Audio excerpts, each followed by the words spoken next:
I want to start today with a statement that, honestly, just stopped me in my tracks. It's from the text we're looking at, and it flips the whole script on what we usually hear about aging and fashion. Oh, I know the one. The fashion industry isn't afraid of mature women. It's afraid of their self-awareness. It's a powerful line, isn't it? Because the usual story is that the industry just, ignores them, makes them invisible. Exactly. But this suggests something way more active. It suggests fear. Yeah, a real power dynamic. And that gets us right into the heart of today's deep dive. We're exploring a piece called Amelia's Psychology of Fashion. Now, I want to be clear. This isn't about styling tips or, what to wear for your body type. No, not at all. This is a deep psychological analysis. It looks at clothing as a mechanism for how women relate to themselves. And it splits a woman's life into these two big phases, the first life and the second life. And the shift between them isn't just about a birthday. It's fundamental. So our mission today is to unpack this. We're going to look at why our choices in that first life are really just strategies of adaptation. And then what happens when a woman finally stops trying to correct herself? That's the second life. And that's where things get really interesting. Okay, so let's start at the beginning, the first life. And I have to say, reading this part, it felt a little too familiar. I think a lot of people will feel that the source basically defines the first life with one question. A woman isn't asking, how do I feel? Right. She's asking, how should I look? How should I look? Ugh, that's it. That's the default setting. You're already looking at yourself through somebody else's eyes before you've even had coffee. Precisely. In this first life, fashion is basically a tool for adaptation, for survival, really. It helps a woman function inside all these structures, family, work, culture.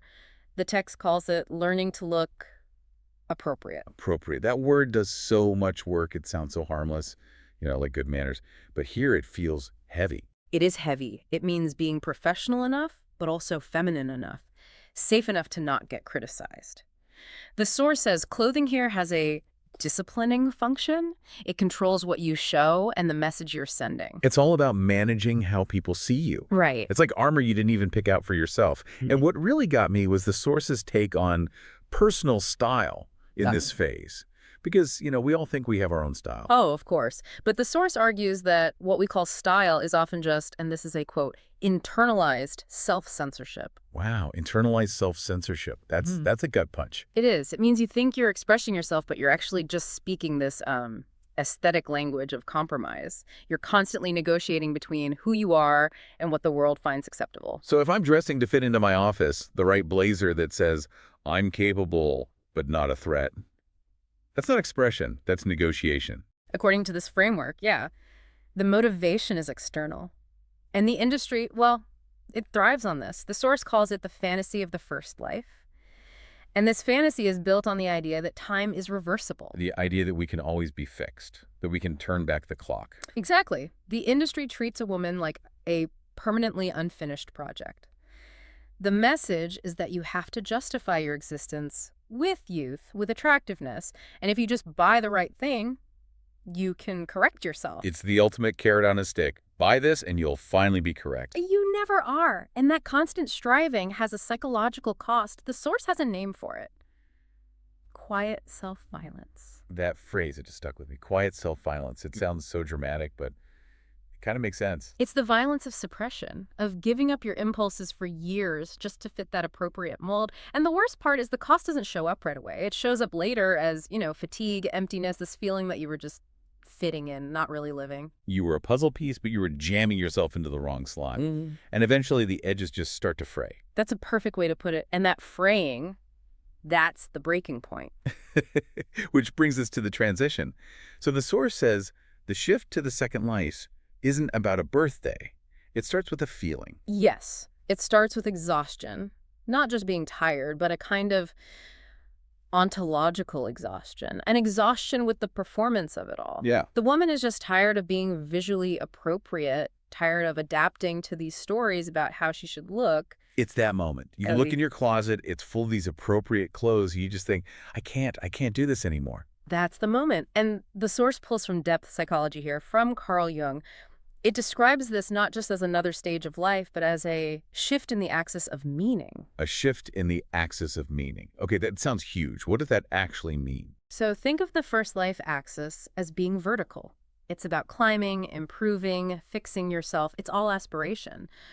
When the axis shifts, that illusion of correction it stops working. You realize you can't fix the reality of who you are. And you stop wanting to. You stop wanting to. The motivating question changes. Right, so you go from how should I look to what? To how can I live in accordance with who I have become?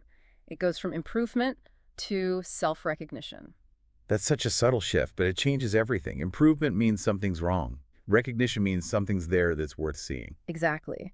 And that is when the function of clothing just completely flips. It stops being about fitting into the world. It starts to serve an integrative function. Integrative. Yeah. Like bringing things together. Yes. It organizes a woman's relationship with herself, not with other people. It's about alignment. Does this garment feel consistent with my inner reality? So if first life fashion is a costume, second life fashion is more like a second skin. In a way, yes. It's a reflection of what's real. And this is the point. This brings us right back to why the industry is so afraid. Right. The hook. The fear of self-awareness. What is so terrifying about a woman who knows who she is? Because the second life takes away the industry's main source of power. Which is? Susceptibility to correction. Ah, okay. If I don't think I need to be fixed, you can't sell me the fix. Precisely. A woman in her second life doesn't want to look better. She wants to look real. And the problem for the fashion economy is that reality, well, it doesn't generate endless consumption. It doesn't need a seasonal reset. That makes so much sense. If I accept who I am, I don't need a new wardrobe every 3 months to try to be somebody else. The whole system depends on a sense of lack, on making you believe there's a gap between who you are and who you should be. The purchase is supposed to close that gap. The second life erases the gap. But wait, let me play devil's advocate for a second. I mean, you see so much marketing now for older women. Age positivity, timeless elegance, all these silver-haired models. Isn't that the industry finally getting it? That's what's so fascinating. The source argues, absolutely not. Right. It's very critical of that whole movement.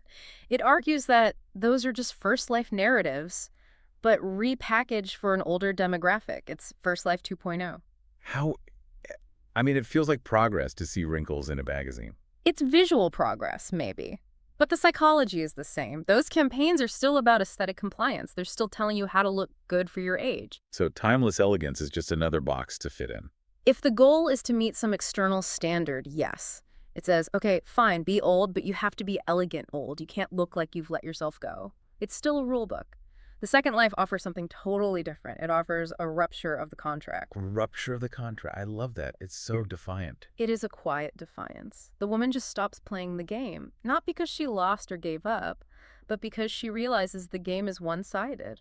And it's psychologically exhausting. It's not worth playing anymore. That's the difference between getting fired and quitting. One is victimhood, the other is power. Yes, exactly. And when you quit that game, your relationship with your body just transforms. The source talks about the body as an archive instead of a project. Let's unpack that, because that feels really central. It is. In the first life, the body is a project, Yeah. something to be worked on, toned, hidden, managed.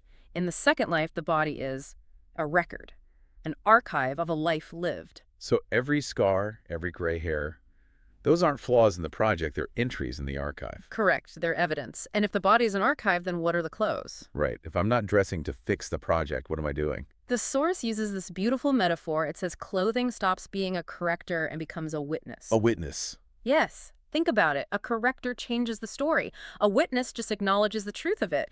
Clothing in the second life just accompanies the woman. It doesn't hide her reality. It's in harmony with it. That is so freeing, but I can see why it's almost impossible to sell. Buy this dress, it will witness your reality. It's not a great tagline. No, it's not. The source says this way of being is hard to commercialize. It doesn't promise transformation. It just proposes existing without aesthetic alibis. Without aesthetic alibis. No excuses, no hiding, just here I am. And that's radical. In a culture obsessed with optimization, just being is a radical act. It all comes back to resistance then. Not a loud protest, but something you do every morning when you get dressed. It is. The source ends with this powerful idea.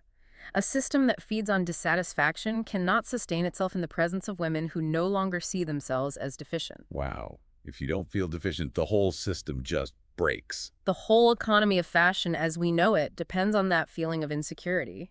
When that's gone, the industry loses its grip. It's funny, we started out talking about clothes, and we've ended up talking about psychological liberation. Well, clothes are never just clothes, are they? They're the membrane between us and the world. It's always been about psychology. Okay, so let's just recap the journey. We start in the first life. Fashion is survival. The question is, how should I look? We adapt, we censor, we perform this quiet self-violence. Right. We follow the rules. And then comes the exhaustion, the realization that this unfinished project is a lie. That triggers the shift. The shift to the second life, where the question becomes, how do I live in accordance with who I am? Fashion becomes a witness, the body becomes an archive. And the industry panics because you can't sell a solution to a woman who doesn't believe she's a problem. That's the core of it. It really makes you look at your own closet in a totally new light. I just keep thinking about that phrase, strategies of adaptation. How many things in there are just survival tools? It's a confronting question, for sure. If you took away the need to be appropriate, what would actually be left? It's almost scary. You might find you have nothing to wear, but for a totally new reason. Not because the clothes are wrong, but because the person they were for isn't you anymore. Or maybe you'd find the few things left were the only things that were ever really you in the first place. And that's the question we really want to leave you with. Mm-hmm. Here's something to think about. If you stopped looking at your clothes as tools to fix yourself, to fit in, to negotiate your value, and instead saw them purely as witnesses to your reality, how much of your current wardrobe would actually remain? And more importantly, who'd you be when you put those pieces on? It's a fascinating thought experiment. Thanks for diving deep with us today. This one's definitely going to stick with me. Me too. We'll see you on the next Deep